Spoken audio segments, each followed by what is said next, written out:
Hello and welcome to We Need to Talk About HR, a weekly podcast where we explore the forces shaping our roles today, from new technologies, shifting expectations to tightening budgets. I'm your host, Felix Mitchell. Now, before we get going with the show, I'd like to thank our sponsors, Pinpoint, for making this episode possible. Pinpoint, in my opinion, is a fantastic applicant tracking system. We use them across a number of our clients at Instant Impact. Absolutely love their functionality. They've got some really cool features around anonymizing applications in particular, fantastic reporting suite, and a really smart and exciting product roadmap as well. I think they've really got their heads screwed on tight. Whether you're a small company or a larger company looking for a really modern ATS, I definitely recommend you give them a call. Just go to pinpointhq.com and specify that you heard about them through We Need to Talk About HR. You'll get a Friends of the Podcast discount. How cool is that? Now, on with the show. It's said that it takes two to tango. Nowhere is this more true than in building a talent-first business. I'm really excited about today's guest. Tom Hacquoil is the CEO and founder of my favorite applicant tracking system, Pinpoint. I have to declare a bit of a vested interest here. Instant Impact is a very happy customer and partner of Pinpoint. Their passion for the talent acquisition space, focus on intuitive UI and innovative roadmap is second to none that we've found. This is all no surprise when you get to know Tom. He's a passionate entrepreneur, having founded his first business in 2011. He is single-minded and always learning. I don't think I've ever seen him without a book in hand, and his podcast, Dear Recruiter, keeps him on the pulse of the industry. If all of that wasn't enough, Tom is a big proponent of Jersey, where he has lived most of his life. Maybe all of his life. Come on to that in a sec. He founded the coding program at Digital Jersey, and just found out is a patron of a charity supporting young parents with sick children. Did I mention that he also has a young family? Tom, thanks for carving out time amongst that very busy schedule to come on the show. No, great. Thanks for having me, Felix. Excited to chat. So I'd like to jump straight in to, I guess, an area that a lot of my audience are really interested in. So as you know, most of the listeners to We Need to Talk About HR are in fact HR practitioners. And we speak a lot about the evolving relationship between business leadership, specifically the CEO, and whoever's heading up the people or HR function. And from the people side of things, it feels like there's been a big evolution. And I'd just like to take the opportunity, now we have a CEO on the show, just to explore what that feels like from your perspective. Yeah, sure. Look, it's a great question. I think it's also the right time to ask the question, right? Like, I think one of the things I'd observe is that we still don't feel like talent is being given a seat at that sort of strategic leadership level, right? And I know it's not the question you asked, but the reason I give you that context is obviously I can talk to the dynamic you're referencing, right? And we can talk about the relationship between me and that and what's relevant and what's not. But what's interesting to me is that a lot of the CEOs I speak to that aren't sort of self-selecting as being interested in this stuff by building a business in the people industry actually aren't really very well equipped to contribute in any of these ways. And so that dynamic is inherently different, right? What I mean by that is I am a CEO and I care about, but I also care a lot about people and strategy and all of the kind of underlying components of that. Whereas a lot of the CEOs I speak to are very strong in product or finance or some other element of the business. And they think of people as more of an overhead than as like a strategic enabler. And so for us, the way we think about it, so we're very fortunate. We have a head of talent called Mike Bradshaw, who is A, is amazing, and B, was a customer 3 times before being a team member, and so on and so forth. So we're kind of very culturally aligned. I think I see my role as like setting the intent of the function, and his role is very much delivering the execution of the function. And what I mean by that is there's these kind of value system level things we think about. What does it mean to hire at Pinpoint? What does it mean to work at Pinpoint? What are we trying to do for the people who work here? I'm sort of theoretically good at coming up with what that should look like, probably quite poor at executing it. Mike is incredible at that, and actually normally would be really well positioned to do the strategy stuff. I think we just kind of play off of one another quite nicely in that arena, if that makes any sense. Yeah, it does. And I'm interested by that concept of you setting the the sort of intention of the function. Yeah. At what point do you think it becomes the people lead's role to set that intention of the function and your role to set the intention of the business? Do you think that's a facet of the stage that Pinpoint is at right now? For sure, yeah. So, I mean, context is important, right? And we're still a very small business. We're sort of 70 people. We're growing very rapidly. I know your audience varies wildly. And so what applies for me kind of may well not scale particularly well. And I'm the first to recognize that. I think for us, yeah, like at the moment, I would argue more than ever that the correlation between the business's intent and the people function's intent are kind of one and the same thing. And I think, yeah, as the business gets larger, maybe that splinters a bit and there's kind of lots of component parts of the overall business strategy. But fundamentally, our business is a group of people. Our entire cost base is predominantly people, right? And so getting that part right is the thing that really enables and underpins every other facet of the company. And so we think there's very tight alignment between those things. What I'd say is that for Mike, again, head of talent, he delivers a very kind of strategic role, and there's a lot that he does that I don't see and think about. I think what I mean is, yeah, we want to be very hard and fast and clear on like what are the unbroken rules that are very important to me and therefore quite important to the business from a values perspective. And he kind of operates within those constraints, if that makes sense. Yeah, it does. And I suppose that, and we operate in, I suppose, a similar way at Instant Impact is that the guardrails, I suppose, are set at a sort of an exco level or a co-CEO level. And then really those are we try and keep that as high level and closely aligned to the sort of broader business objectives as humanly possible. And then everything else is left to Lou, who heads up our Your function Mike, is also yeah, I'm sure. So let's talk. I think within that, I'm really interested in just deep diving into culture. Yep. Because when we were very, very, very small, the culture was, I suppose, determined almost exclusively by Rob, my co-CEO, co-founder, and myself. Now it's sort of taken on a bit of a broader, it's taken on a little bit from everyone that's joined, which is really awesome. But as we scale, we're thinking, okay, well, what's our culture going to be as we get bigger and bigger and bigger? Yep. Who do you see as predominantly responsible for setting culture? And where does that split between people function and business leadership? Yeah, again, great question. So I think somewhat arrogantly, I still think it's my job. And I think if you pretend that it's not your job, and I think this is one of those things, in my opinion, that actually does scale. It's like fundamentally that a culture is the byproduct of the founder's approach to what it's like to work at the organization, in my opinion, at least.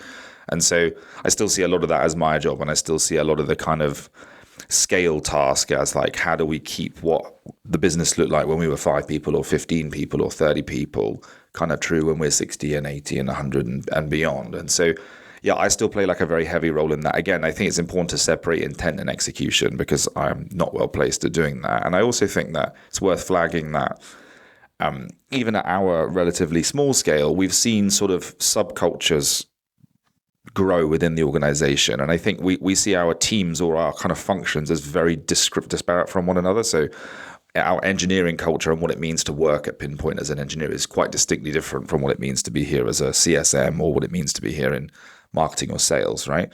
And each of those functions, so sort of revenue and CS and engineering, have leaders with very different personalities. And actually the culture of that organization underneath them sort of befits the way that they go about doing their work, right? And so what we've not tried to do is make this completely homogenous thing where the culture of the business and what it means to work here is exactly the same, irrelevant of the team you're a part of. What we want to set is like sort of the non-negotiables at the top. What does it mean to be here? Why, who does well here? What does it mean? What's the reward system like? And we'll talk about that later. But then underneath that, we've kind of let that grow organically because it's disparate, it's remote, the teams are different. What expectations are of those employees is quite different too. But yeah, like my job, I think still.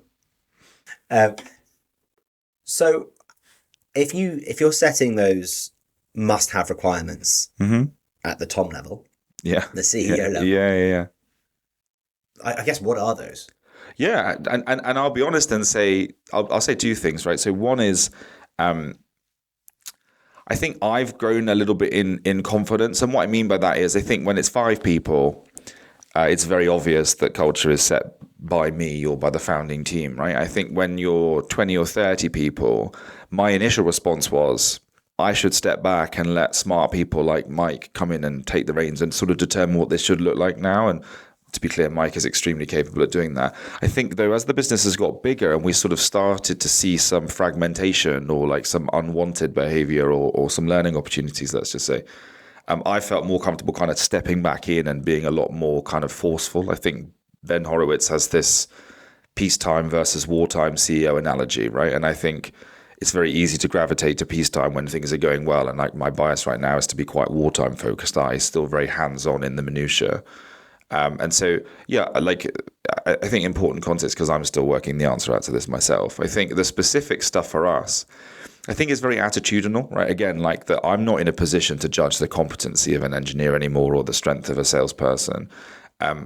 But I have observed who does well within our business and who doesn't. And I think we really over-index on that in the way we architect the business. And so we care a lot about what we would call autodidactical people, right? People who like teaching themselves things. We don't really value historical credentials and education and other things like that because it sort of plays against this idea of lifelong learning and constant development. We really bias towards people who've worked as part of small teams before. I think we've made the mistake often, and obviously I'm generalizing, but of taking people with very impressive CVs from very large organizations and plopping them into our tiny business. And that's almost never worked particularly well. And so I think there's all of these kind of characteristics of like, who are the types of people that really do well? And these are the types of folks we're trying to attract. And so like those are the rules. And then I think beneath that, there's a lot of process oriented stuff. So like we want to move quickly, right? We are quite hands-on and intense in the way we interview folks, but that doesn't mean it needs to take 2 months. We try and get people in and out of a system from application to offer or not in 2 weeks or less, encompassing 4 interviews. I think we want to be respectful of people's time. And what that means is if we're asking you to do something as part of our recruitment process, we're going to compensate you for that. We want to be very treat that as a very precious commodity. And there's all these kind of fundamentals, right? And I think if we get that stuff right, everything beyond that, there's much better people to run and make those decisions than me. How good a culture fit do you think you are? In my own business? Yeah. I mean, obviously you're setting the culture. Mm-hmm. That doesn't mean that you live every element of it. And, no. And let me give you an example of where I would imagine you don't. Mm-hmm. I would imagine that you work harder, like longer hours, harder than you would expect anyone else in the business to. Yeah. So do you think there are any other areas where you maybe don't quite fit the mold? Yeah, I think quite possibly. I think like the piece on hard work is an interesting one. So I think one of the things that we try and do, I mean, clearly I don't expect anybody to work the hours that I do, right? Like the reward for me scales linearly with the work. And so like there's expectations are managed, right? At the same time, a big part of our whole ethos in our interview process is actually trying to proactively disqualify folks. And what we'll do is right at the beginning, if you read every interaction from our job description through to the first touch point in interview and everything beyond that, really what we're trying to do is convince you not to work here. And I think like that is like the entire attitude, right? Is we think you're great. If we didn't, we wouldn't be having this conversation. My job is to A, focus on answering your questions, and B, tell you all the stuff you're going to hate about working here, because there's inevitably stuff you're not going to like. And if you still want to work here after hearing all of that, then we're kind of probably on a good footing to continue, right? And again, we can dig into the detail on that. But I'd say at this point in the business, I would say I'm still quite culturally aligned with our expectations for other people. I'd say I had an interesting conversation with our head of ops literally last week because we were at an event in Manchester. And one of the things that we've sort of grappled with recently is less the sort of professional expectations, more the personal ones. And what I mean by that is we're a very remote team, right? We have people in 10 countries in all of the time zones, right? And it's very difficult to get everybody together. And we do lots of team-based retreats, but we talk about full company retreats now and getting 80 or 90 people by the time we actually do it together. And I think like I am personally just like not the same as a lot of the people who work at the business. I am like more nerdy than is humanly tolerant. I would rather sit and play chess or read a book than go and have a drink in the pub and things like that. And I think one of the things I struggled with early days was everybody wants me to come and have a drink in the pub and go hang out and do all these social things. And it's just like, I'm a really boring human being and I don't want to do that. And it was difficult to strike that balance. And I think yeah, I'd say the cultural misalignment is more like personal stuff rather than professional. And I think as the business has got bigger, it's easier to have different groups who want different things from those interactions, if that makes sense. Yeah, it does. And I think from my own experience of CEOing, I think that personal piece is harder to disentangle from the professional. 100%. If you set yourself up as the figurehead of or in my case, a figurehead of the organization, there is an expectation. I happen to like having a drink. Yeah, great. But I can see how if that wasn't your natural inclination or natural vibe, then that would be tough. But you lead in different ways, right? And and I think there are some really nice quirks of the culture at Pinpoint. There are. That you've told me about. You told me about a couple of them. We on purpose didn't delve into them into too much detail. But can you talk us through some of the Pinpointisms in the culture that I know may be stolen from elsewhere? Yeah. So you mean the tours of duty? And yeah, of course. Yeah. So I think, look, if we think about like, coming back to the question on culture, right? If I think about what I personally want Pinpoint's culture to be, if I was trying to summarize it, I'd say two things, right? I would say one, the only time I've ever worked anywhere that wasn't my own company, the thing that frustrated me the most was that I felt like I worked really hard, and progression was limited because it was very standardized, point one. And I didn't feel the company was leveraging my skills enough because they didn't enable that progression. So I wanted to create a business where there was less ambiguity about what progression looked like. And if you want to come in at any level of the organization and absolutely smash it, we should be able to recognize that and reward that the second we see that, rather than waiting on some arbitrary timeline. And then the second piece was, look, like, talent has never been more competitive. I think we understand that macro shifts and layoffs in our specific industry might have moved the needle on that just a little bit. But like at the macro level, labor markets haven't been more difficult to recruit in. And so, like, how do we differentiate? Like, we pay well.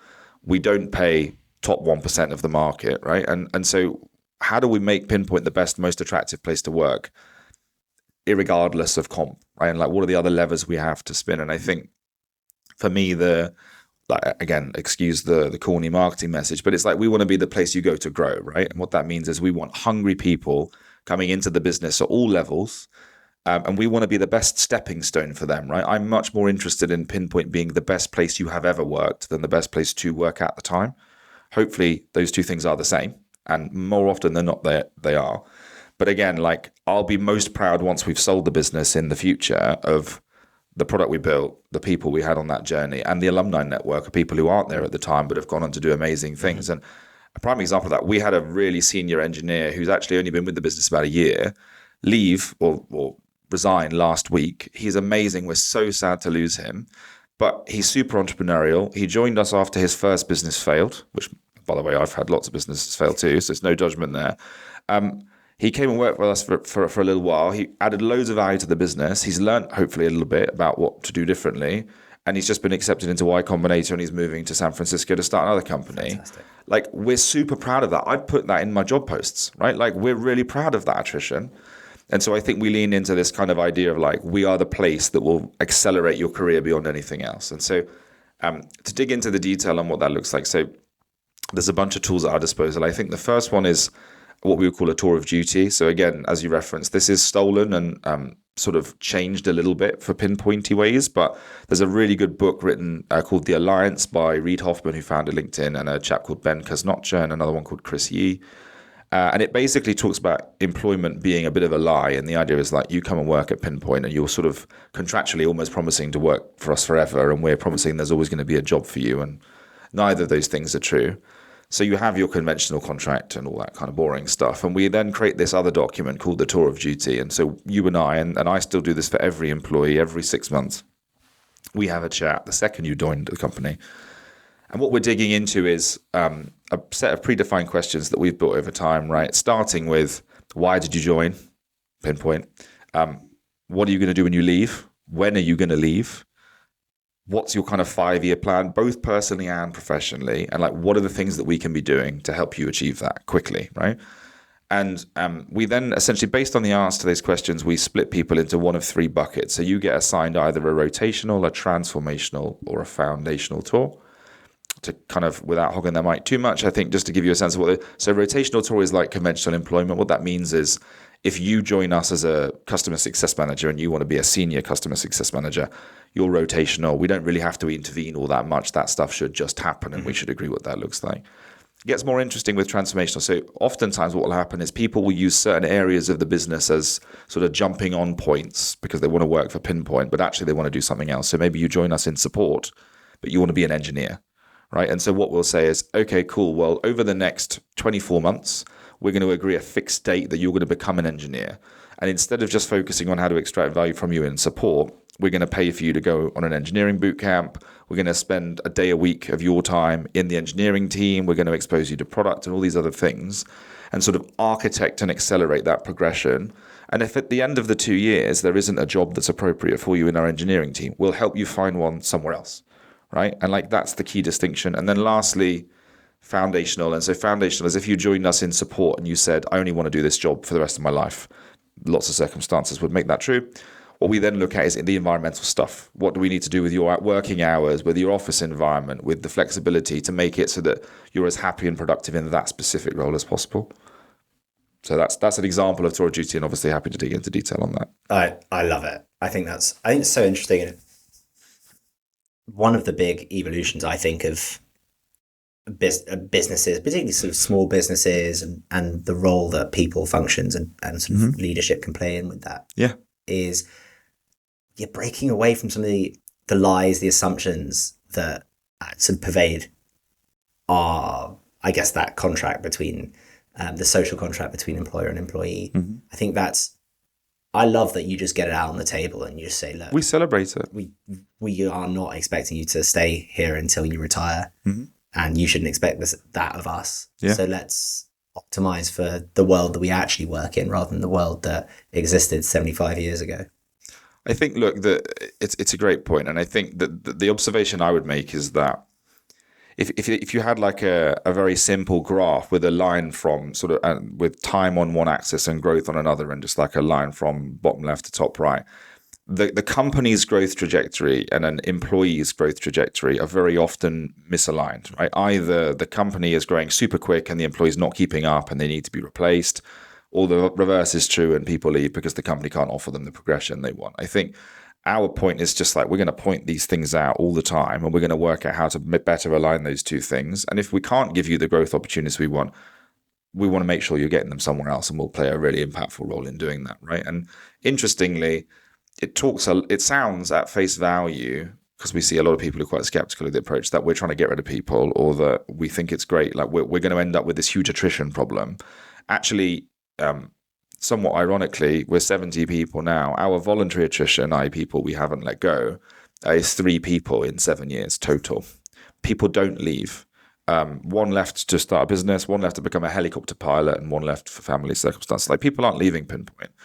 And so often what will happen is we'll have these 2-year progression conversations, or 18 months, whatever. People will move laterally within the business. Even if they don't, we'll get to the end and we'll say, hey, Felix, it's time for you to kind of crack on now, mate. There's another opportunity. And you'll turn around and go, no, the company's still growing 130% a year. I've got loads more to learn from Pinpoint. Can we do another tour? I want to focus on this area now. And as we continue to grow at this rate, we're still able to do that, right? I think it's going to become even more useful when growth naturally tapers.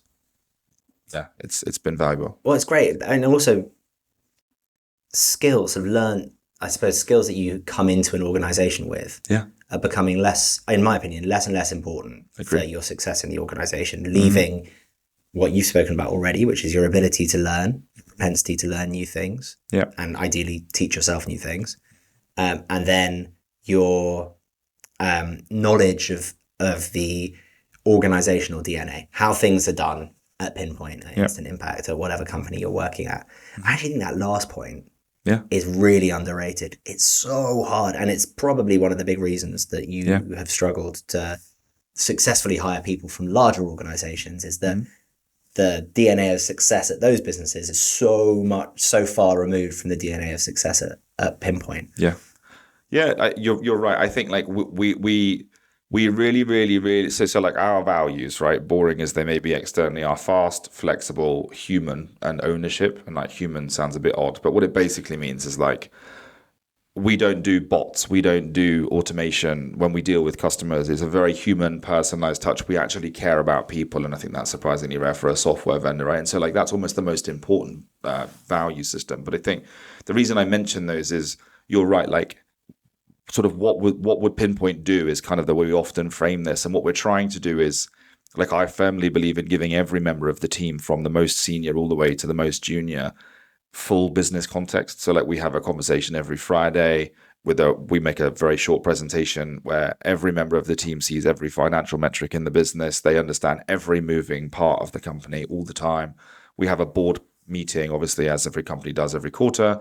I then take that board pack and do a 2-hour AMA twice, so that every member of the company can look at that whole pack and ask questions on any element of that. And I'll go into detail, and like it's like a mini MBA. I just got it. Ask me anything. Yeah, sorry, AMA. Sorry, I should have been clear on my geek lingo. But yeah, the point is that, like, my view is that if you want to be really successful as a junior member of the team, you need as much context as possible about, like, what does the business care about? What are the metrics that matter? What are we actually doing? Why is my role important to the success of the business? And when you see these things play out, you see, oh no, Pinpoint did the thing that was the long-term value thing, but actually short-term painful. Mm-hmm. You build a bit of muscle memory, and it's, to your point, I think if we can have an organization full of people who really get that, things kind of get pretty efficient pretty quick. Excellent. And loath as I am to move us on from this very interesting topic, I also want to talk about energy audits. Yeah.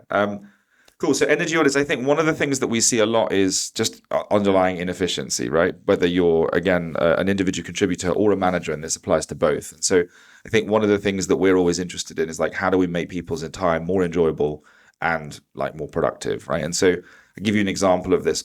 As the business, we're at this weird sort of tipping point as an organization where we're building out this middle management layer within the company almost for the first time. And what you're seeing is a lot of incredible individual contributors being moved into management roles, and they're amazing, and we're very proud of them all. But often the thing that we observe that they struggle to do is sort of work out how they should actually be spending their time, and there's like some perception challenge around what that looks like. And one of the exercises we have people do is this idea of an energy audit. So what you'll do is we ask people for a full week to document everything they do in their calendar. Now, some people like me, and maybe you already live out of a calendar. If you're an engineer, that's not true typically. And so we say, right, spend a week and document everything you're doing to like a 15-minute accuracy level, right? Including, by the way, personal time. And you can be private about what that actually entails, but like categorize it into like fun stuff, chores, and boring stuff. And is that just during the work? No. Day, full weekends as well. Full week, yeah, wow. Full week, right? And I'll explain why in a minute, I promise. But yeah, so we want a full week of your time, right? Like, how did you spend your time? What we then want to do is we want to come in on a Monday. So we do weekly reviews on a Monday. It's quite conventional. And we'll kind of get like 3 colored pens out, really, really traditional, right? Red pen, green pen, yellow pen. And we're going to sit together, you and I. We're going to look at your week. And I'm just going to ask you to highlight in green the stuff you enjoy doing in that week. I'm going to highlight in red the stuff you hate doing in that week. And then the yellow stuff's kind of neutral. And there should be very little yellow, ideally, right? So you're going to do that from an enjoyment and a satisfaction perspective. I'm going to do it for you just for the professional stuff on a productivity perspective. Like, do I think this is a good use of your time? Mm-hmm. And what we're going to do is just look at that and go, right, well, let's talk on the red stuff. How do we get more green and less red? It's like very simple. And I think a couple of things come out of that. So one, what's interesting is if you do that at as a whole team, there's often a heck of a lot of overlap where your green is my red. And what we want to do is just make sure we're passing responsibilities out equally so that actually you're spending as much time being productive and happy as you possibly can. The other thing I'd say is on the personal time, the reason we do the personal time stuff is, so like my thesis is you have work time, and we have very high expectations of how you spend your work time. You have personal time.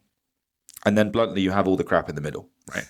And that is you're going home and you've got admin and chores and rubbish to take out and dishwashers to fill up and all these other things, right? Bills to do. And so what we're interested in as a business is how do we maximize the productivity of your professional time? How do we maximize the enjoyment of your personal time? And how do we really mitigate all the crap in the middle? And so that might mean thinking about things like, can we employ a dry cleaner to just do all your washing for you? Can we bring in cleaning to people's houses if they live in a like area near each other so that we can kind of make that like bigger than the sum of its parts in terms of cost? Like, what can we do? Like, when we think about benefits, we're much less interested in like, can we give you another 1% pension contribution? And we're much more interested in like, how can we spend the company's money to remove the crap because I want you to be rested and happy when you're not working. And so like we just spend time digging into that. And then on the professional side, as I say, it's like you might think you're being effective by coding lots. I think as a manager, you should be coding less and spending more time with the team. So how can we hire someone to do the stuff that you're struggling with? You get the idea. I do get the idea. And if I think about my own life, the crap in the middle, I find wildly, even though it doesn't take up much time, I find massively disproportionately negatively impacts my life. 100%. I'm sure I should have not. No, I'm going to do it, whatever. I only open my post once a quarter. Okay. I like it. I've got this real, if that. I've got like a real. No, comes from like a fear. I just hate getting bills in the post. I try not to, obviously, try and direct debit everything. Yeah. And it's always just rubbish, right? Mm-hmm. It's like my, the wine society sending me the Charles Truett. 3 shirts for 99 quid. I've tried to unsubscribe from like a million times. My synagogue's newsletter, which I've never signed up for. And I've never read. But I just get that stress. It's exactly right. I just get really anxious about it. Yeah. And when you compare that to the kind of actual things I have to deal with in the work week, it's just nuts. I get it. But I really I don't think I've ever come across a business that actually tries to optimize that. And look, it is the personal, right? Even if it's the personal that you don't enjoy. Yeah. So that's really interesting to take. So you mentioned cleaning, you mentioned that sort of stuff. Yeah. What are the sort of interventions you've been able to do? Yeah. And to be honest, it's a work in progress, right? I think when we conceptualized this idea right at the beginning, we had an idea we'd have like 2 or 3 different office locations and there'd be a lot of consolidation. And so there's like inherent economies of scale where I can hire like physical people to do physical things for you, like go and do your shopping and put it in your apartment or whatever, right? I think the reality is because our workforce is so distributed, some of the things we intended to do have been more difficult to do. But yeah, it's things like cleaning, it's things like health and fitness things. We have a personal development budget where we give everybody £2,000 a year to spend just on things that make them better people. It literally cannot be spent on work. And then we do a lot of kind of sharing within the business about what that looks like. And then we'll look at how we can deploy our money to further that. I think the idea, though, is that there's just lots of economies of scale. Like if you think about an executive assistant or a PA, we could hire someone who could do that for 15 or 20 people at 4 hours a week or 2 hours a week that you couldn't yourself justify doing. But it's like, it's dealing with the post, it's dealing with the admin. We've done things like we've paid removals people to pack up someone's apartment and move it to their new apartment and unpack it. I'll tell you what, that is money I will never regret spending. Yeah, for sure. But it's also expensive, right? And for some folks, it's difficult to justify. And our argument would be like the week that it's going to take you to do that is a week where you're going to hate your life and you're not going to be very happy or productive. Let's just do it for you, right? And it's all these micro things, very personalized, but it's just once the business understands, once it's about behavior, right? So if you move house and we do that for you, you understand that it's not just like cheap talk, that we actually do care about how you use your personal time. And then you're less reluctant to ask us for support there in the future. And it just builds. It's a virtuous circle. Yeah. And actually, interestingly, the next podcast, I'm almost sure, next or second from, one after next, we've got Amanda Moore coming in to record, who's the head of reward at OVO, ex-head of reward at Gymshark. Cool. And we're just talking about how, reward benefits, perks are getting so like micro personalized. It'd be interesting to see whether that level of personalization can exist at a scale, a couple of thousand people. So I'll send you the episode. Yeah, no, really excited for it. And that's the thing. Like, again, I'm the first person to point out that a lot of the stuff we do would be extremely logistically difficult or expensive for very, very large organizations to do. But I think it works very well for the type of organization we are at, the scale we're at. And there's obviously very high leverage on software and engineering time, right? So we're never going to be 10,000 employees. It's always inherently going to be a relatively small group of folks. And so personalization, I think, is a competitive advantage for us, right? Absolutely. And, that point that you care and really care.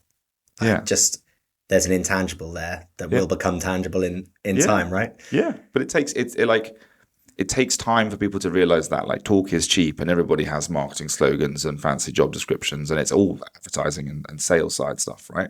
Like the reality is we want to actually do what we say we were going to do. And the amount of tour of duties I have with people 6 months in and I say, how's it going? And they say, I'm thrilled. And I said, what are you thrilled about? And they said, well, it just is like you said it was going to be when I started, and like that seems to be an achievement for some reason, but it is. It absolutely is, and I can't believe I cannot believe that we're ending the interview here because we've spoken for the full length, and we haven't even spoken about the industry that both of us operate in, which is talent acquisition. But I'm gonna have to get you in another time, Tom. It's been an absolute pleasure, and thanks for coming on the show. Thanks, Felix. Appreciate you having me.